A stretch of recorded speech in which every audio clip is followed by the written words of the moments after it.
who's the one guy you say, we need a goal right now, get the ball on his foot, I think you'd get 4 or 5 different answers. Maxi Morales might be thrown in there as well. How many have the 2026 season, go through an off season, and then they're back in 2027 when you're a little bit removed from the World Cup? Hey folks, what's going on? My name is Scott Schertzen with Streampunk Soccer, and alongside me, you know him from MLS, you definitely know him from the Yes Network, and if you're also part of the New York Rangers fan base, you also know him as the PA announcer for Madison Square Garden. But today, we're talking New York City Football Club and Mr. Joe Tolleson. Sir, how the heck are you? I'm doing good. Thanks for having me. My pleasure. My pleasure. I appreciate this. You've only made me better. So let's talk NYCFC a little bit here. I want to talk a little bit about the season we have. I want to talk a little bit about what to expect going into this matchup against Charlotte, because honestly, this is a pretty tough draw, I think, in a lot of different ways. We'll talk about that. But let's start off in this case here.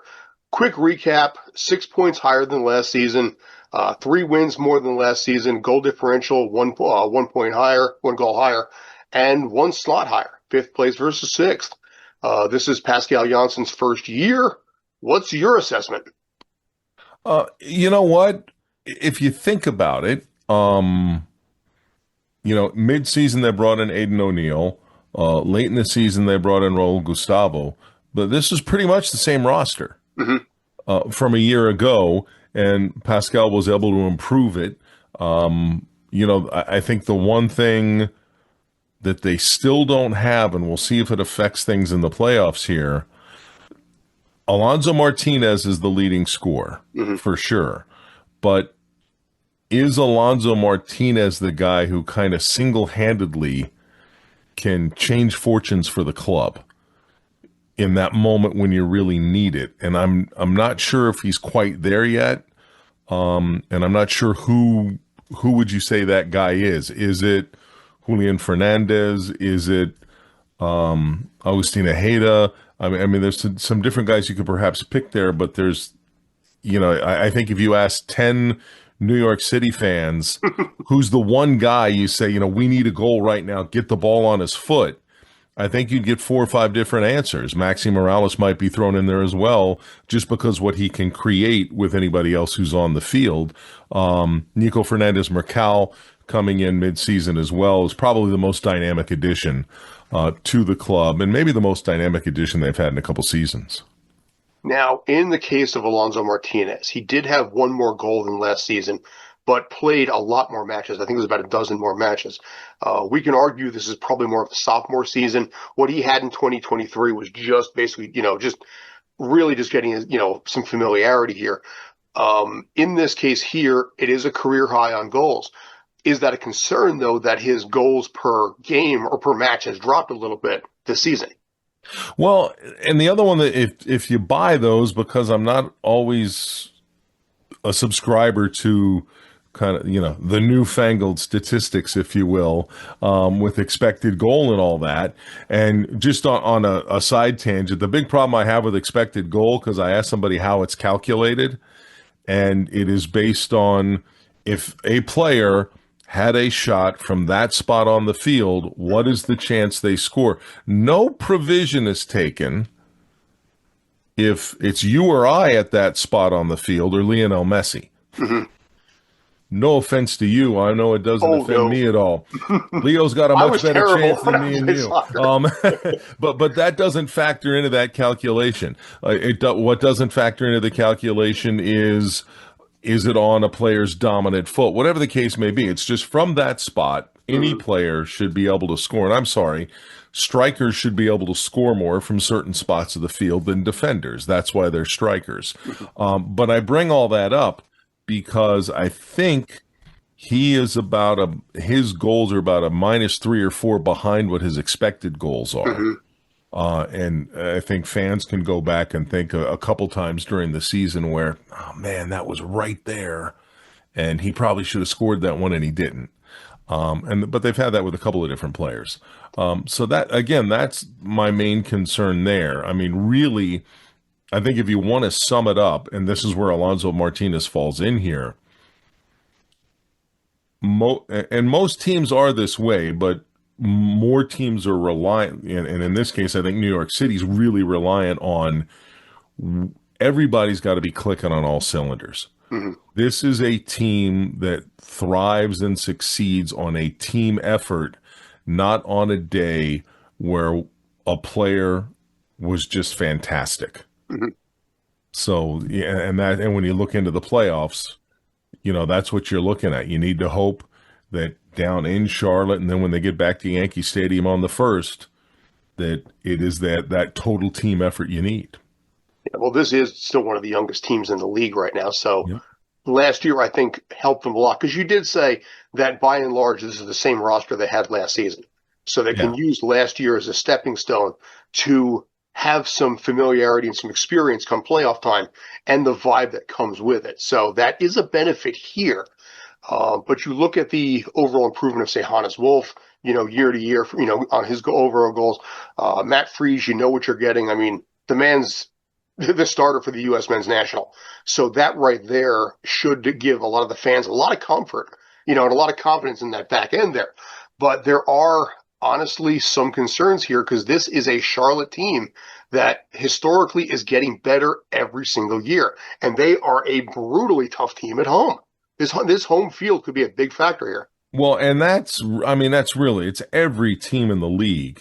You go down and look, and I'm going to do that right now. Chicago, 6-5-6 at home. Hmm. Atlanta, DC, Montreal, Toronto, teams who are out of the playoff mix, losing records at home. Even Red Bull, 10 wins at home, but they only had 2 on the road. I mean, and that's one of those things I've never been able to figure out about Major League Soccer is the disparity that you get sometime from teams Hmm. of how good they are at home and how horrible they are on the road. I mean, I want to say New England, probably 6, 7 years ago, I think had like 14 wins at home and had 1 on the road. I mean, to me, that makes no sense. Like, Hmm. I get it, you have to travel and all that, but the game's the game. And to maybe do better at home, whether it's, that extra something you get from your supporters, from not having to travel, sleeping in your own, but whatever that case may be, I get it. But to have the disparity that some of these teams have, you're still playing the game. And I don't know that stadiums are that much different. But then you look at somebody like San Diego who has a much better, they had 12 road wins this year, which is amazing. But that's going to be key. As you said, Charlotte at home, 13-3-1, and a New York City team that actually is one of the better teams in the league on the road. Kind of, you look at it overall with 6 wins. But we'll see what happens. And the way the playoffs are, and let's be honest. And I know some people I read a thing earlier today about how there's too many games in the playoffs. Why are there so many playoff games? Why do so many teams get in? And that's where you kind of have to, grin and bear it as a fan. And that's where you get the mix of what is best for the game and the purity of the game, if you will, and what is best for business. Yes. And it is professional soccer. And that by definition makes it a business. But let's call it what it is. The first round is what it is a best of 3, because teams were getting into the playoffs and complaining. I go through everything I can to get into the playoffs, and my fans don't even get a chance to see a home playoff game. This was a best of 3 that every team in the playoffs who makes it to the proper, not that play-in game that we're going to have Wednesday, tonight, but that first round proper, everybody who makes the final 16 gets at least 1 game at home. And now from the business standpoint, you have the gate, you have the concessions, you have all that income that comes in. But from a competitive standpoint, you've got a chance to play at home. And then whoever's better gets that 3rd game if you need it. So for New York City, they've played well on the road. But I think it's really important to go out and try and, get the result that you can get in this first game down in Charlotte. Now, in this case, since you mentioned it, a lot of the fans hate the best of three. I don't personally mind it. I think Right. in this case it adds, at least for the first round. After that, you want to go a March Madness style, which they are. That's cool. I don't hate the best of three. How do you feel about it, though? I don't hate it. Again, I don't mind everybody getting that home game. And again, it's one of those, it's an odd thing because the sports where we're used to seeing the best of three, the best of five, the best of seven are sports that play anywhere between 82 and 162 games a year, not a game a week, not 34 games over the course of the season, in those handful of weeks where you're playing a midweek game. So that's where it kind of makes it odd. But at the same point, we're one of the few leagues around the world that does playoffs. Mm-hmm. And by doing that, how do you still try and, I don't know if you want to call it, make it fair, weight the scales in favor of the teams who did have very good regular seasons, because the other thing, again, if you're Lionel Messi and Inter Miami, if you're Philadelphia, if you're San Diego, who won your conference, it's a little rough to go through 34 games, have the season you had, Mm-hmm. and because you played game 35, you played poorly, you're out.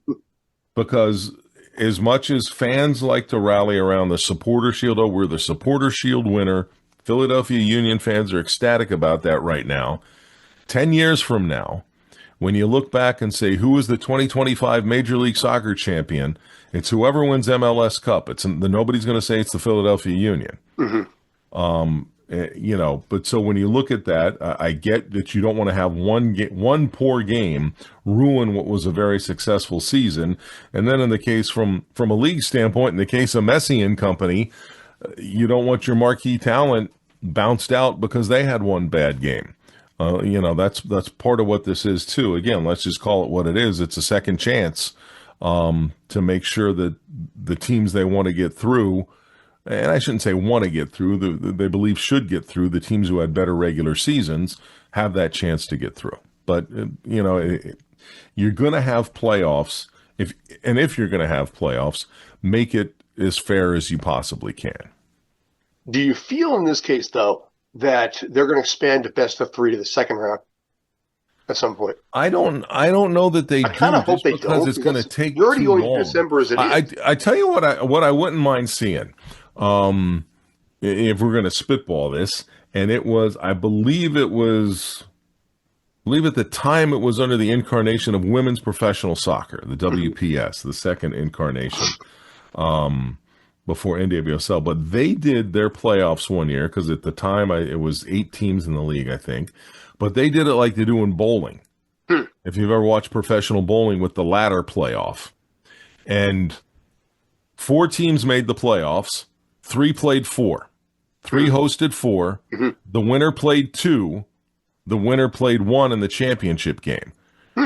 So the regular season champion was guaranteed a spot in the championship game, and they laddered it up. I wouldn't mind seeing some form of that, maybe not a strict ladder like that, where but again, if you're the 4th place team and you say, hey, you got to win 3 games to win the championship, that's 3 chances that a lot of 4th place teams around the world don't get to win a league title.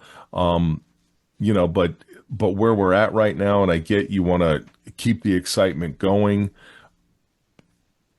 18 of 30, is that a little much to make the playoffs? I mean, but then again, I've been around hockey a long time, and when I first started working in the NHL, 16 of 21 made the playoffs. Yep. So I get that, but do they modify it a little bit to where you have more play-in series where maybe first, second, third in a conference automatically advance, and then you have a first round that plays into them, where if you have done well in the regular season, you basically get a bye week.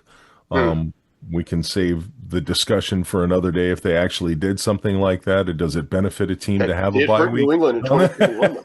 But if you remember in 2021, New England had, I think, what, a 23-day rest Right. before they took it. So you have to concern with yourself with the other side of the fence and being that rusty. Oh, absolutely. And no matter what anybody says, you do not get the same sharpness. You do not get the same intensity. You do not get the same benefit, plain and simple, of scrimmaging and practice than you do playing competitive matches. Mm-hmm. Absolutely. Players of any sport, Absolutely. they thrive on schedule, systems, structure, and when that sort of thing gets thrown off, you see the results in this particular case. Now, looking at the Charlotte match here, now, one of the things that I also picked up is that Charlotte at home is 10 wins, no losses, and 1 draw when they score at least 2. So you have a team right now that, granted, Zaha is not in there. And I mean, they got Beal, they have 3 different goal scorers there with at least 10 goals. So you talked about earlier how NYCFC does have a better road record. And also with Charlotte missing Zaha for game 1, how much do both of those really impact this weekend? Well, not Zaha not being there impacts things. For New York City, you're on the road again, and you're going to try and do what you can on the road in a playoff game, and dealing with the pressure, frankly, of what it means in a postseason game, of how important that is. If when you're in the course of a 34-game season, I mean, let's take the regular season finale. Mm-hmm. There was the opportunity to move into 4th place and have home field advantage in this playoff round, but it was a scenario that you had no control over that. If Charlotte won, Charlotte was hosting. There wasn't anything New York City could do about it. So as disappointing as it was to lose the final regular season game, it had no bearing whatsoever on where they ended up in the playoffs because Nashville lost. Yes. And that's the big key also on that. But win, loser, at the end of the day, win, lose, or draw, New York City was in 5th place. Mm-hmm. So in a way, you have, over the course of a season, you at times have opportunities to make up for a poor game. I don't know how often you get the chance to do that in the playoffs, because I do think mentally it's tough. It's one thing to go down there, play well, maybe Kalina makes some great save, whatever, and you end up with a 1-goal loss, let's say. Psychologically, you come home and say, let's get the win at home, and let's go back down there. Let's be a little bit better the next time and go after it. Where if you go down and get your doors blown off in the first game, I think it's tough to kind of come back and get everything set and ready to go at home. But that said, they've played well on the road. I think it's going to be interesting to see how Pascal Jansen approaches it. He does. And I would have to really go back, and I haven't looked season and season of places where he's coached, but the Dutch league does have promotion and relegation playoffs for the lower leagues and in the Eredivisie. So there is, and we've talked relegation in the past, you and I. Yeah, so coaches are familiar with playoff systems around the world. It's not as foreign as people make it out to be sometimes, but interesting to see how he approaches this. But I think, especially as the road team in MLS, for the most part, the road team isn't expected to win. Mm-hmm. So throw caution to the wind. You got nothing to lose in a way. Go down and really try and take it to them and see what you can do. And maybe surprise them. They have everybody available, but again, I think it goes back to what we said before. It's going to have to be a case where everybody is clicking on all cylinders as a team. That there has to be a cohesiveness and a team unit that goes out and gets the job done. I don't think it gets done by just Alonso Martinez steps up and carries everybody on his shoulders. Also, in this case here, with Charlotte being the fan base that it has and being one of the most popular teams in the league on attendance level, you're going to have to assume that's going to be a big factor on some of this. So maybe will some of the younger players be challenged by that? Will Johnny be challenged by that? I know Micha had talked about in the past that, growing up in Europe, he only ever used to see 6,000, 7,000 fans a game at most. And then he comes over here and he gets blown away by that. Is this something where some of the players are going to be, they probably won't, maybe they won't be, but, would there be some intimidation factor from the Charlotte fan base? Well, they've played down there already. Yeah. Yeah, it's Playoff not. It's yeah, not that, like that was a bad question. I apologize for that. Well, no. It's not, but it's worth discussing. But it's not like it's, even a CONCACAF Champions League UEFA. It's not one of these where we've never played that team before. We've never gone into the Bernabeu and seen what we've never gone into. To me, and it's when people ask me if you go to Europe and you were going to go see a game, where would you go? And when people ask, and I haven't been yet either, but I would love to go. I just haven't had the opportunity. I'd go to Dortmund. Just the Great Yellow Wall, the whole thing. I would see what that environment is like. But that's not what you're going into. And even if you do, if you've done it before, you're prepared for it. National team players will talk about the first time they ever went to Estadio Azteca. And you have to hear everybody, the kind of stomping in the stands that you hear in the locker room because it's underneath the stands and just everything involved with it. But after a while, guys would say, but third or fourth time down there, you kind of know what to expect. And it's not as intimidating as people may think. And I think that's what you're looking at here. They know what it's like in Charlotte. They've been to Charlotte. And incidentally, as you said, when they score 2 goals, what their record is, and it was a 2-0 win down in Charlotte. The thing I'd be curious about, I would love to see what the overall record is in MLS for any team that scores 2 goals. Just if you think about it, get 2 goals. Challenge accepted. I will work on this. But if you looked at the whole season, everybody who scored 2 goals, how many teams lost a game if they scored 2 goals? I mean, they were out there. We saw 4-3 games, that kind of thing, for sure.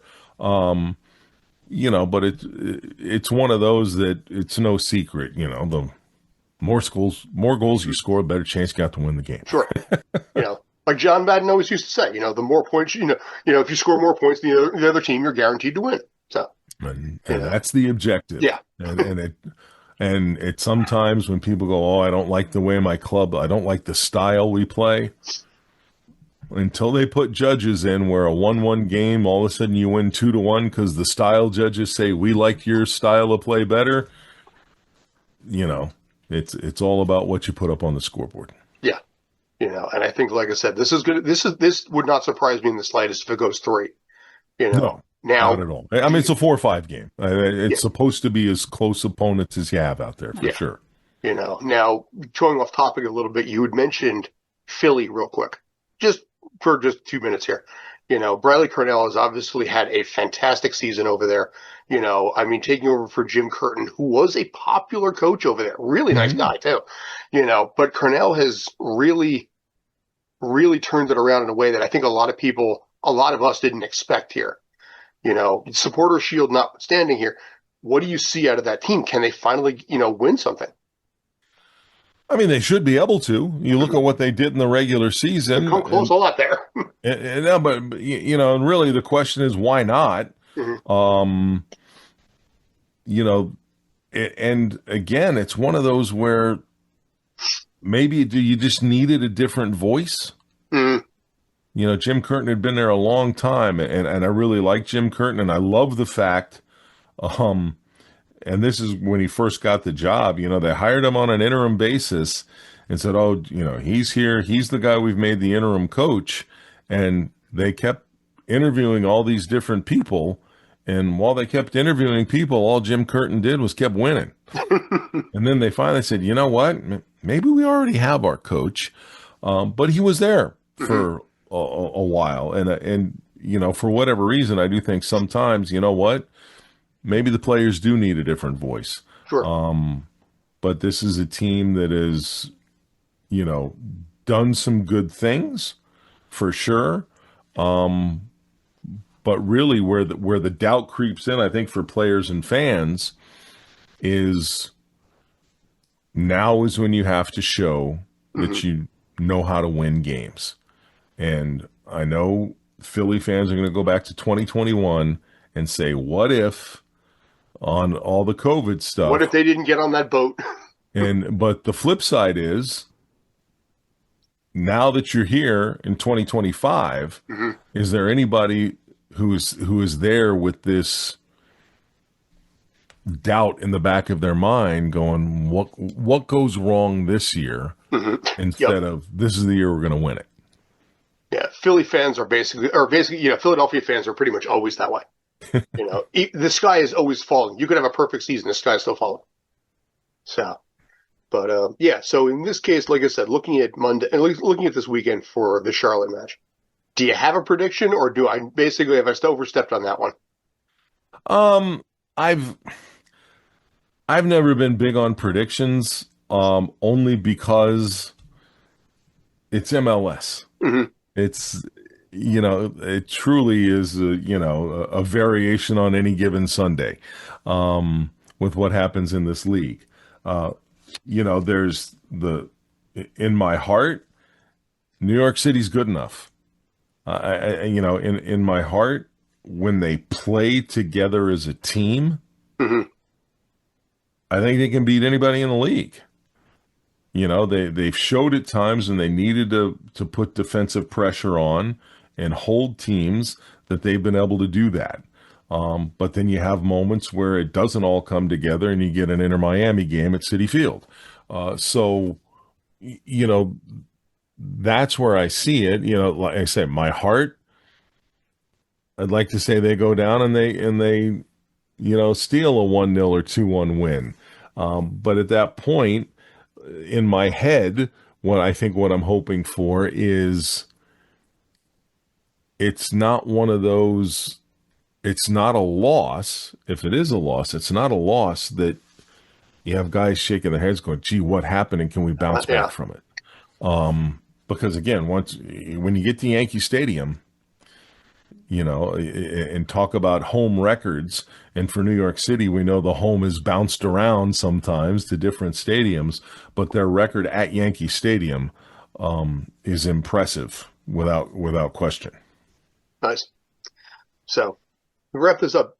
You okay if you take some questions? So I have questions here from the fans. Are you okay with this? Sure. So, all right, cool. So, number one, do you still talk to Ian Joy, and what's the chances we can get him back? I still talk to Ian. We touch base now and again. I think I'm very comfortable speaking for both of us that say we would both love to come back in a heartbeat. But that's, and discussions have been out there about how do you make it happen. It seemed, especially in early discussions, and they haven't wavered from, they've gotten to a point now where MLS with their announcer pairings for Apple TV, they kind of have, a core group that they've said, these are our pairings. But I know when we first had discussions before they started up in year one, I was told point blank, we're not keeping any current broadcast teams together. And that they didn't want to do that. So, but if the opportunity were to arise, I don't think Ian and I are saying no. Nice. Question number 2, and I'm reading this verbatim, by the way. Joe, what's it like to wake up every morning and know you're a badass? God, I wish there was a morning where I woke up and really thought I was a badass. I think I'm like everybody else. I wake up every morning and go, what do I have to do to get through the day? That said, I will, I told you, the fans love you, man. But there's things, there's things for everybody. And, the thing I look at, although I will say I would be in a lot better physical condition, I think. But I had a summer in college where I worked concrete. Ooh, yeah. laying concrete floors and garage floors and sidewalks, and really the hard part about that job is moving all the stuff around and the rebar and the Mhm. metal screening, the big rolls of metal screening and all that. That was the hard part of it, getting all set before they actually pour the concrete. Like I said, I was in a lot better shape, but I also have times where if I'm having a bad day, I sit back and go, could be laying concrete again. Sure. 90-degree So, weather. so Yeah. let's look on the bright side of things here. Ugh. So, and if you see anybody working concrete, and I never did concrete walls. I Mhm. mean, in every industry, whatever, even within that industry, there's different little pockets of things. And I think the second day on the job, we drove by a group that was doing concrete walls for the company I was working for. And one of the guys in the truck looked, he goes, if they ever ask you to do that, tell them you're sick that day. He goes, you don't want any part of that. So, so there's that. But yeah, I'm fortunate. I think that I'm to do what I've done in my career is first. They said about getting back together with Ian. If it had been up to me, this would have been our 11th season, finishing up things on yes, but wasn't our decision. Yeah. And then you wouldn't got a jersey of your own, just like Roberto and Glenn did. There you go. What do you want to see in the new stadium? What do I want to see in the new stadium? Um, I mean, I've seen some stuff going on. I took a kind of a virtual tour that they were giving to people. A lot of what they're doing is really cool. It really is. Um, and of what I've seen there, I can't think, wow, I can't believe they didn't do this. Mhm. The one thing that I think I would like to see, and I don't know by looking at the design, how feasible this is, but in my mind, whatever stadium was always built that in the back of your mind, you said, you know what, if we need to add 5 or 10,000 seats, Yep. one off season, it won't be hard to do. And I don't know if they've planned for that. And to me, I thought it would have been neat. And it's, the parcels of land you're on, you have to try and make things work. But could you have done, a 35 or 40,000 seat stadium where you have kind of an upper deck that everything is, for most games, is covered Mhm. with, and it looks like it's just a wall up there where then if you had bigger games, if you wanted to host internationals, whatever, again, from the business standpoint, that was there. But the flip side is, and I saw this early on in MLS, where so many teams were playing in football stadiums, whether it was the Metro Stars at Giants Stadium, the Columbus Crew were playing at Ohio Stadium, at Ohio State University, and really the impetus for them to build the original Crew Stadium was Ohio State was doing a renovation to that stadium to add more seats. And what they did to add the seats, they actually were digging out the floor of the stadium and bringing the floor of the stadium lower Hmm. and bringing the seats in. And so you weren't going to have enough sideline space to put in, an adequately sized soccer field, even by MLS standards. And so they had to find some place to play. But the thing that really has happened in a lot of places, and you saw it initially in Columbus, the moment you get out of the large stadium and you get into your own soccer specific stadium, two things happen. One, most of the soccer specific stadiums aren't as large as the stadiums they've been playing in. Mhm. So you've now created ticket demand. There aren't as many seats in the stadium. So if I want to go, I need to buy tickets. And a lot of teams have seen an increase initially in season ticket members because those fans say, I want to be there. I want to be in the new stadium. I want to make sure I get in for games. But there's also the initial bump you get from, it's a new stadium, Mhm. brand new. It's cool. What's it going to be like? It's cool. And so really in the big picture, if you say, what do I want to see in a new stadium? Love to see it full. Mhm. Love to see it full every game. The fans there supporting New York City Football Club. For me, it was always little things. I mean, you're in press boxes and stuff, broadcast booths, whatever. I joke with them. I said, hey, one thing you might want to think about putting in is like put in a couple of coat hooks. So when people show up on a rainy day or a cold day, there's some place to hang their coat and not just throw it on the back of your chair and it gets run over or stepped on or whatever. Just little things like that, but nothing major, from a fan perspective. I think they're going to be really impressed with what they're doing. It looks really cool, and I can't wait for it to open. I mean, the one thing I will say on the stadium, because if we went to Citi Field, then we had some games. The Yankees Stadium didn't go for a little bit. Then we went back for the last game of the year, and all of a sudden you're like, wow, they're really making some progress building the stadium. Yeah. Don't be discouraged when there's 4 or 5 months that go by where it looks like nothing has happened.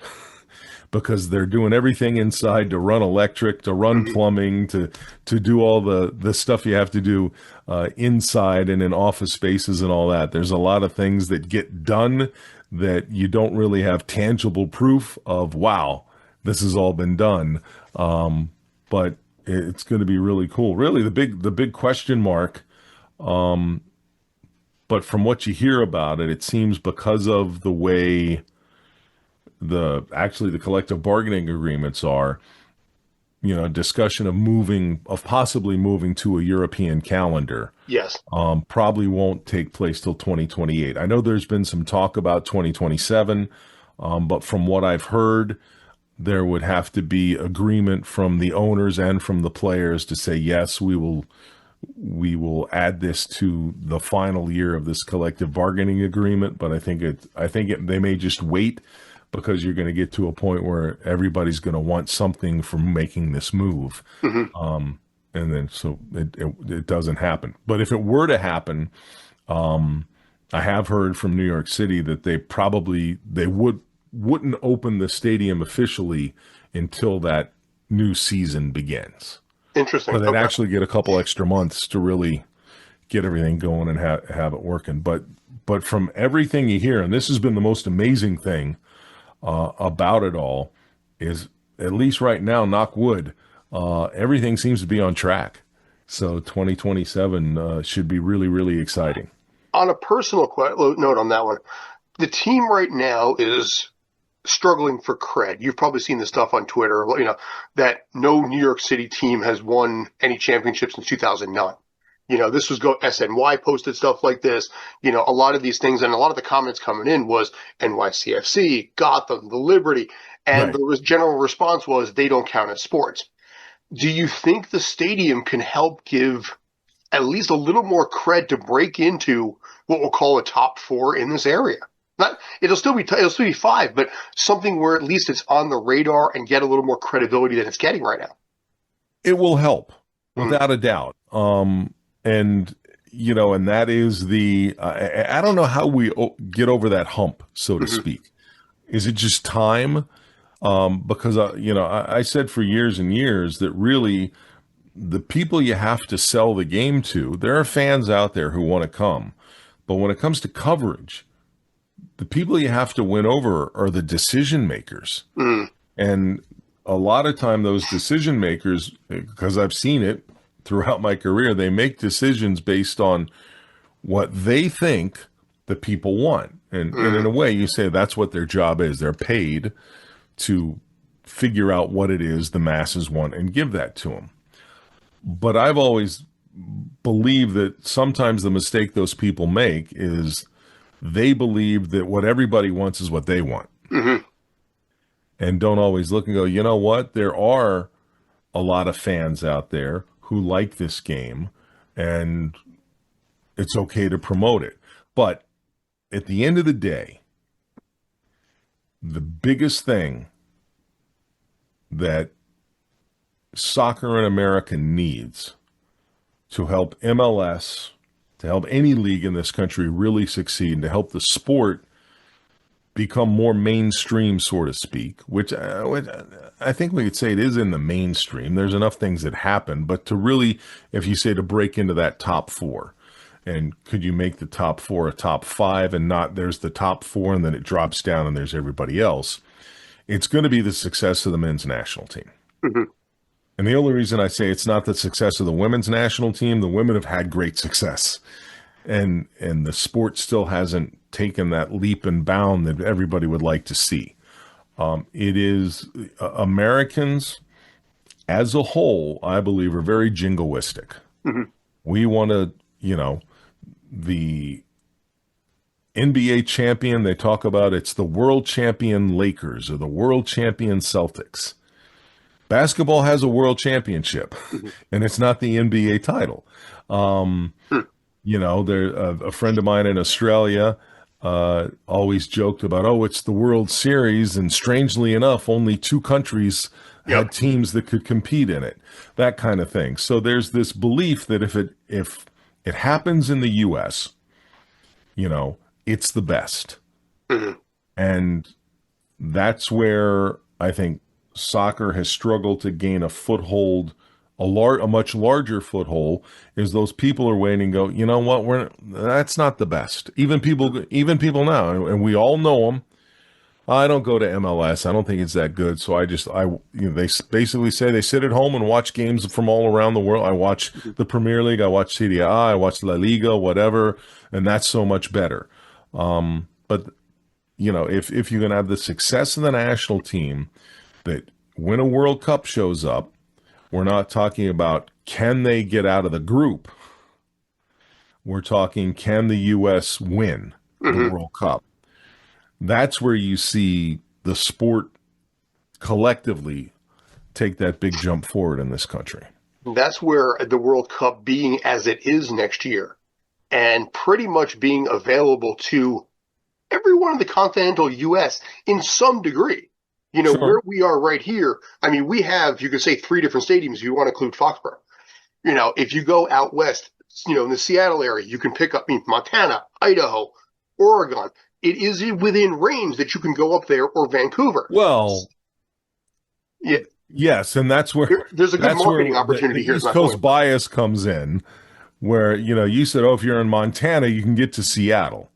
It's still like 12 hours. It is, but my point in this case here, it's not like it's located in Qatar and you got to go all the way over there. Well, sure. But the opportunity for soccer to brand itself with the World Cup being in so many different locations is an opportunity that's available to all. Well, it's an opportunity, and there was an opportunity in '94, but really, were people ready? What's going to be interesting here for the 2026 World Cup is what it does to grow the sport long term. Mm-hmm. How many of the fans or the people who buy tickets to go to the 2026 World Cup?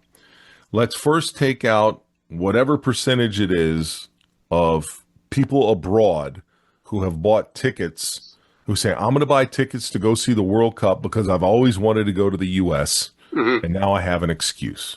I'm going to loop in a vacation to the United States, and part of that is going to be to go to 1 or 2 World Cup games, and then I can go see the U.S. I've always wanted to go. Here's my chance. Here's why I can bring the family, whatever, and go there. So let's exclude those fans. But the fans here in the U.S. who are buying tickets to go to the World Cup, how many are buying tickets because they're really great fans of the sport? Or how many people are buying tickets because it's a huge global event? How many people watch Olympic sports the other 3.5 years? And then all of a sudden the Olympics come and all these fans of sports come out of the woodwork. So I love watching the bobsled. I love watching skiing. But you don't watch it any other point. The only time you watch it is, I watch the Olympics because that's the best. I'm going to go watch the World Cup because that's the best. How many of those people who buy 2026 World Cup tickets then show up at an MLS stadium? And not so much show up at an MLS stadium for the rest of 2026. How many have the 2026 season, go through an off season, and then they're back in 2027 when you're a little bit removed from the World Cup?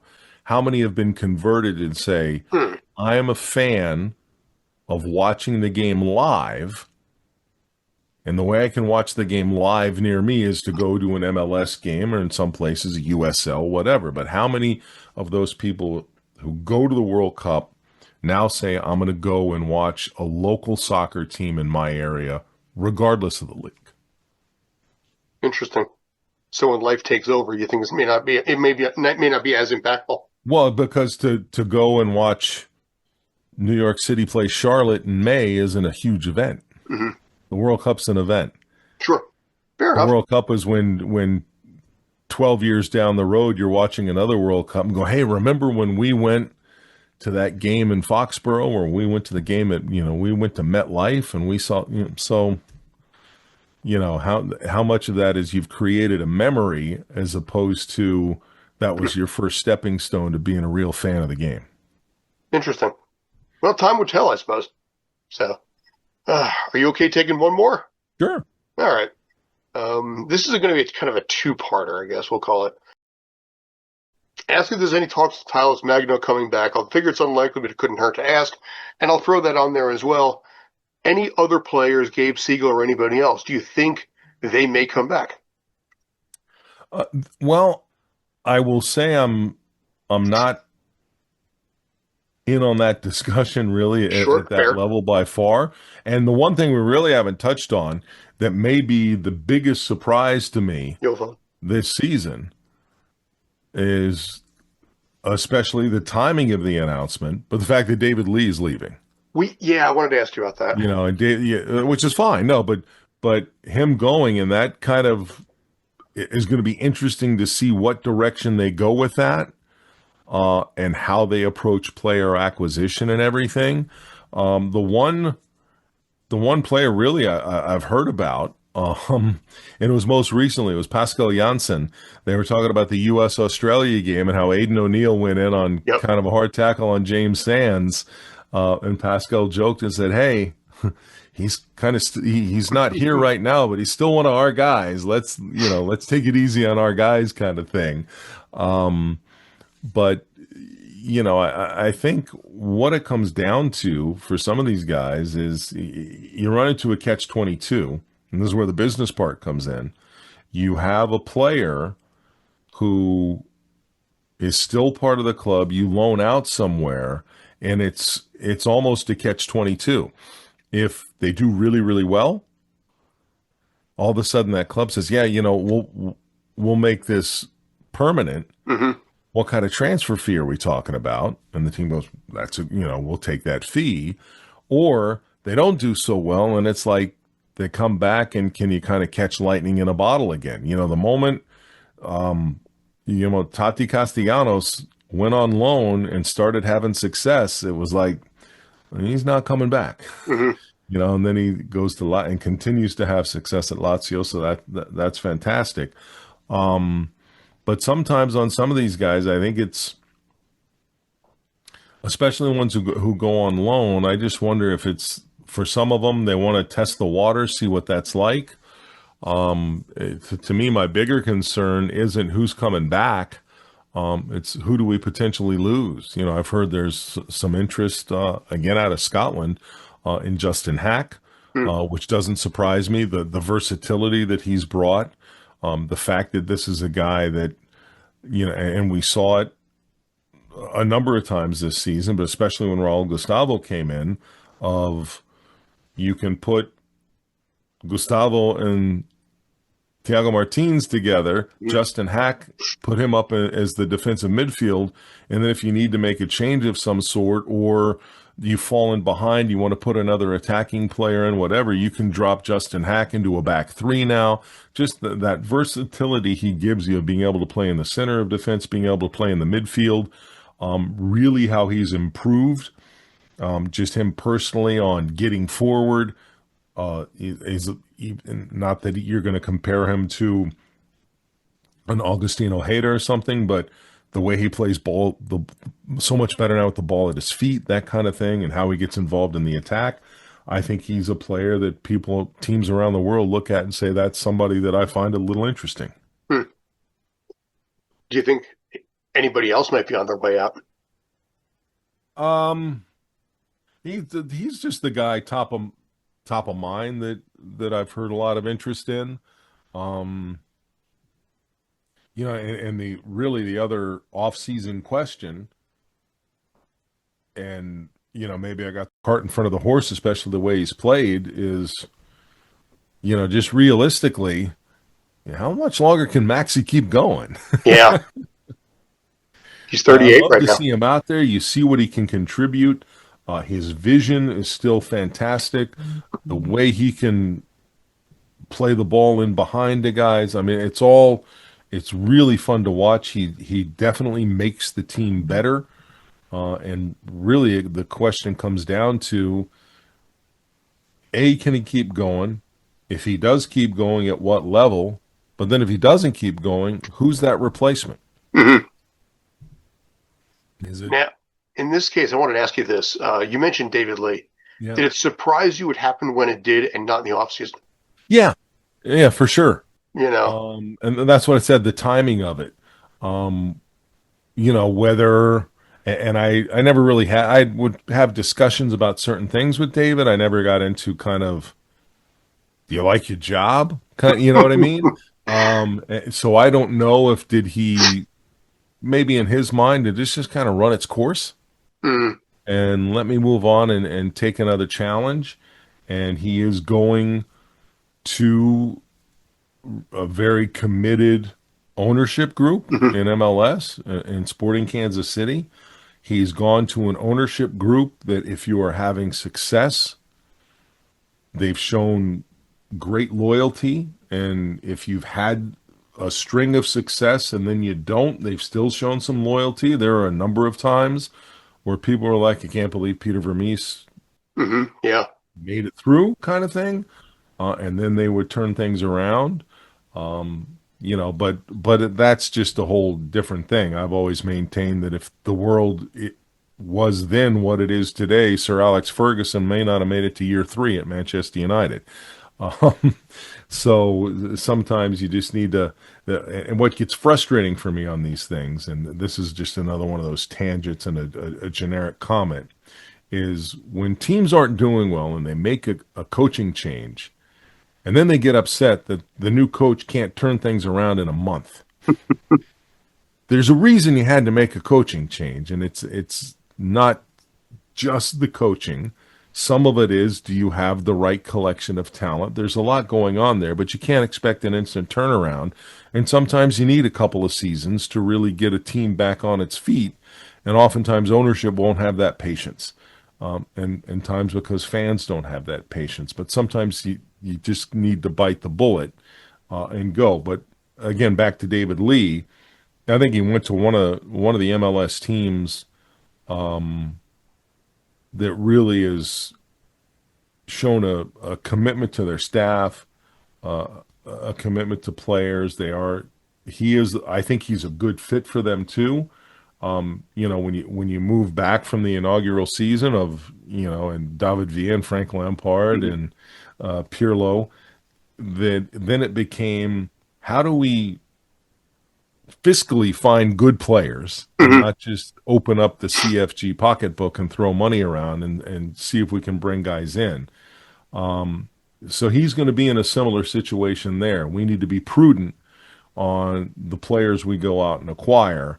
And I think that's one of the things they liked about David Lee is he was Mhm. able to bring guys in, and Tati Castellanos top of the list, that you were then able to turn around and move on for a profit. And that's going to be, I think, a tough thing for fans as a whole in MLS, is the fact that they've changed the rules on what happens, especially with homegrown players that Mhm. you're able to transfer, and how so much more of that money goes back to the club.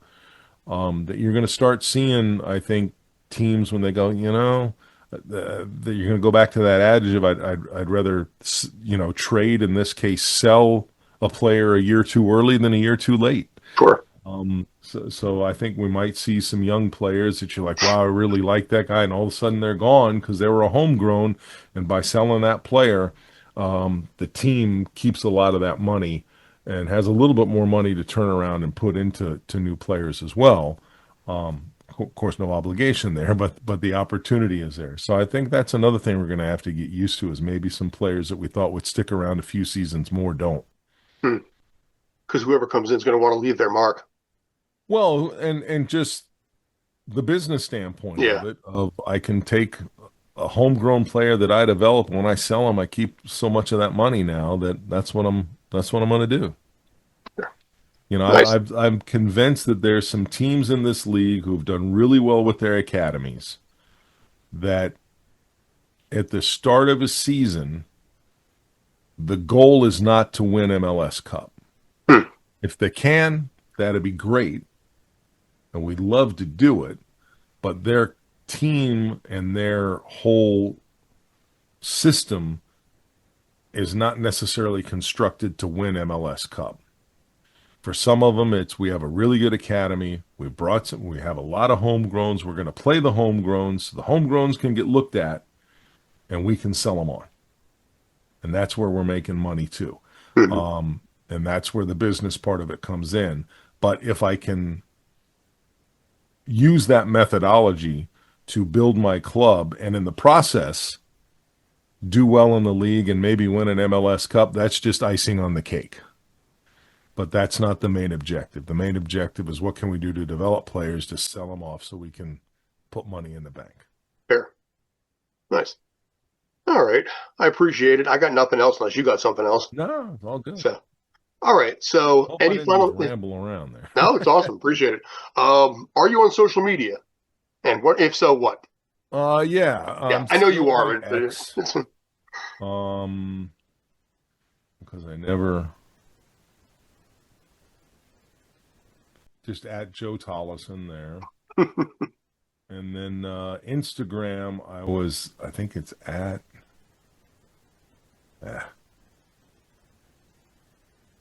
it's one of those, I just go to it now and I don't. Joe _Tolleson _NYC. Copy that. Nice. All right. So, Mr. Tolleson, I appreciate the time. Obviously, we'll both be watching this weekend. I will see you next week at Yankee Stadium as well. Rest of you, I'm Scott Churchton with Stream Punk Soccer. Thanks as always. Like, comment, and subscribe wherever you're finding this, here, Spotify, or anywhere else. Thanks as always. Take care and stay awesome.